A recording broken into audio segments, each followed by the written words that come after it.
जी तो स्टूडेंट्स, अब हम देखते हैं आइल्स लाइफ स्किल फेज़ 1B में आपको अपने पार्टनर के साथ किस तरह गुफ्तगू करनी है। कौन से मुतवक्का टॉपिक्स हैं जिसमें से आपको क्वेश्चंस पूछे जाएंगे, उन क्वेश्चंस के जवाबात किस तरह देने हैं, उनको उर्दू और इंग्लिश में किस तरह से समझना है। ये सारी मालूमात इस चैप्टर में शामिल हैं।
अस्सलाम वालेकुम स्टूडेंट्स, अगर आप इंग्लैंड या यूके की किसी भी स्टेट में स्पाउस वीज़ा या सेटलमेंट वीज़ा हासिल करना चाहते हैं तो आपको आइल्स लाइफ स्किल A1 का इम्तहान पास करना होता है।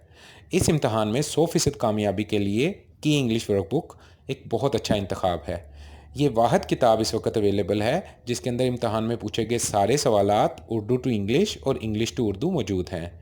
किताब के बहुत सारे हिस्से हैं, उनमें से 4 हिस्सों में पहले हिस्से में आपने एग्जामिनर से किस तरह गुफ्तगू करनी है, दूसरे हिस्से में आपने अपने पार्टनर के साथ किस तरह गुफ्तगू करनी है, तीसरे हिस्से में कुछ इंग्लिश के टेस्ट दिए गए हैं ताकि आपकी लिसनिंग इंप्रूव हो जाए, चौथे हिस्से के अंदर आपको कन्वर्सेशन किस तरह बनानी है। अलगर्ज ये एक मुकम्मल किताब है और इसके बाद आप आइल्स में 100% कामयाबी हासिल कर सकते हैं। किताब हासिल करने के लिए आप अपना नाम, मुकम्मल पता और फ़ोन नंबर नीचे दिए गए नंबर पर मैसेज करें। अस्सलाम वालेकुम।